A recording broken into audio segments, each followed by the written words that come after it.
Hello అండి. ఈ video వచ్చేసి ఫ్రైడే అనమాట. కార్తీక పౌర్ణమి జరిగింది కదా! ఆ రోజండి. ఆ రోజైతే నేను మందివేప పూజ, శుక్రవారం పూజ అయితే ఈ పువ్వులతో చేశాను. నెక్స్ట్ ఆ రోజంతా ఉపవాసం ఉన్నామండి. ఉపవాసం ఉండి ఈవినింగ్ అనమాట చీకటి పడ్డాక మనము ఇలా పూజ చేసుకుంటాం కదా! చంద్రునికి. ఇలా బయటది ప్లేట్ పెట్టుకొని, శివుడి ఫోటో అది పెట్టుకొని, చలిమిడి అది చేసుకొని పూజ అయితే చేసుకున్నామనమాట. మేము ఇలా తోరణాలవి పెట్టుకుంటాము దేవుడి దగ్గర. అలాగే చలివిడి చేసి పెడతామనమాట. ఇక్కడ చలివిడంట 2 ముద్దలు రౌండ్‌గా పెట్టుకోవాలండి. ఒకటి పొడవుగా పెట్టుకోవాలి. అవి 2 సూర్యుడు, చంద్రుడు అన్నట్టంటండి. అలా పెట్టుకోవాలి. తర్వాత ఇక్కడ పూజైతే మేము కంప్లీట్ చేసుకున్నాము. ఇక్కడ మేము ఉపవాసం ఉన్న వాళ్ళమంతా కూడా అంటే మా ఇంట్లో వాళ్ళమనమాట. పూజైతే చేసుకున్నామండి కార్తీక పౌర్ణమి నాడు. ఈ విధంగా అయితే పూజ కంప్లీట్ అయింది. నెక్స్ట్ డే గృహప్రవేశానికి వెళ్తున్నామండి. ఇలా గోదావరి సైడ్ అనమాట. తర్వాత ఆ ఊరు వెళ్ళడానికైతే ఇలా రేవు దాటాలండి. గోదావరి దాటాలి.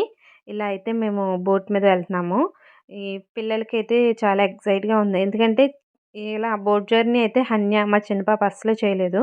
ఫస్ట్ టైమ్ అనమాట తను.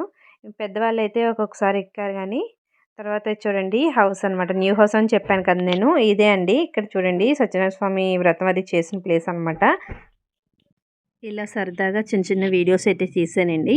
అలాగే ఈ హోమ్ టూర్ కూడా చేశాను. న్యూ హౌస్ అనమాట. చాలా బాగుందండి. సింపుల్‌గా ఉంది. అన్ని రూమ్స్ వచ్చాయన్నమాట. నాకైతే చాలా నచ్చింది. ఒకసారి మీరు కూడా చూసేయండి. ఫస్ట్ అయితే ఇది హాల్‌లో ఇలా సత్యనారాయణ స్వామి వ్రతం కోసం చూడండి డెకరేషన్ ఎలా చేశారో. సింపుల్‌గా ఇలా బకెట్స్ అవి పెట్టి అరటి చెట్లు అలా పందిర్లా వేసి చాలా చేశారండి. నాకైతే చాలా నచ్చింది. నెక్స్ట్ పక్కనే అనమాట హాల్ నుంచి పక్కకొస్తే ఇలా దేవుడి గది అయితే వచ్చింది. దేవుడి గది చూసారా ఇలా గ్రానైట్ అది పెట్టుకొని దేవుడి ఫొటోస్‌కి ఇలా చాలా మంచిగా అనిపించింది ప్రతి రూము కూడా. నెక్స్ట్ వచ్చేసి ఇది డైనింగ్ హాల్. అంటే ఇంకా పనైతే పూర్తిగా కంప్లీట్ అవ్వలేదండి. నెక్స్ట్ వచ్చేసి ఇది కిచెన్ అనమాట. కిచెన్ అయితే చిన్నగా ఉంది గానీ 3 సైడ్స్ కూడా ఇలా వచ్చాయండి. ఇక్కడ సింక్ ఇవన్నీ కూడా వంటీలు కూడా నాకు సింపుల్‌గా, నైస్‌గా అనిపించింది. ఇలా ఇటువైపు కిటికీ రావడం వల్ల చక్కగా గాలి, వెంటిలేషన్ అంతా కూడా బావుంటుంది. కబోర్డ్స్ అయితే ఇటు సైడ్‌కొచ్చాయన్నమాట. క్రిందన కూడా కబోర్డ్స్ ఇంకా పూర్తిగా కంప్లీట్ అవ్వలేదు కదా! ముహూర్తం కోసం చేసేసుకున్నారనమాట గృహప్రవేశం. నెక్స్ట్ ఇటు నుంచి వంటింట్లోంచి చూడండి ఇవి 2 బెడ్‌రూమ్స్ అండి. ఏ బెడ్‌రూమ్‌కి ఆ బెడ్‌రూమ్‌కే అటాచ్ బాత్రూమ్స్ కూడా వచ్చేసాయి. ఇక్కడ కబోర్డ్స్ మాత్రం ఇలా వచ్చాయి. ఇక్కడ క్రింద చూసారా ఆవుని తీసుకొస్తారు కదా! ఆవు పేడ చూడండి మొత్తం ఇల్లంతా గదంతా వేసేసింది. తర్వాత అటాచ్ బాత్రూమ్ దగ్గర నుంచి మనకి చిన్ని రూమ్‌లా ఉంటుందండి. చక్కగా మనం డ్రెస్ చేంజ్ చేసుకున్న అంతా కూడా కనిపించదనమాట. వాటికి అక్కడ డోర్స్ అవి వచ్చేస్తాయి. నెక్స్ట్ ఇది హాల్ అనమాట. హాల్‌లో కబోర్డ్ అండి ఇది. హాల్‌లో కబోర్డ్‌కి టీవీ కోసం అదిని. ఈ తలుపులవి కూడా చాలా బాగున్నాయండి డిజైన్స్ అవి. ఇవన్నీ కూడా టేకేనంట. చాలా మంచి వుడ్ ఏంటండి ఇది. చాలా బాగుంది. మీకు వీడియోలో ఎలా తెలుస్తుందో కానీ డైరెక్ట్‌గా చాలా బాగుంది.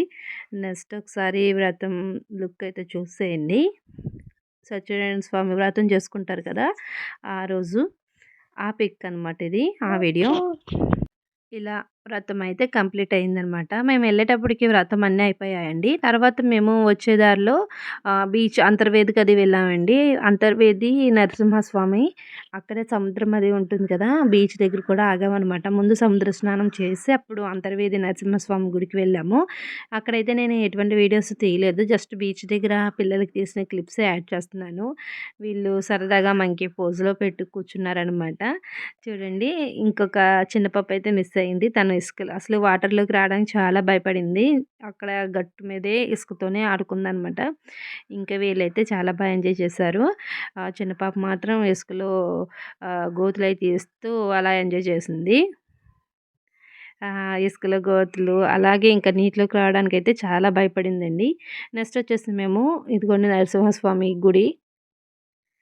అంతర్వేది నరసింహస్వామి చుట్టూరా వీడియో అయితే తీసాము. లోపలికైతే వెళ్ళలేదండి. లోన వీడియోలు అయితే తీయలేదు. లోన ఎలో లేదు అనమాట కెమెరాస్. అందుకని బయట మాత్రం అరౌండ్ మొత్తం తీశాను. చూడండి బయట లొకేషన్ అదిని చుట్టూ కొబ్బరి చెట్లు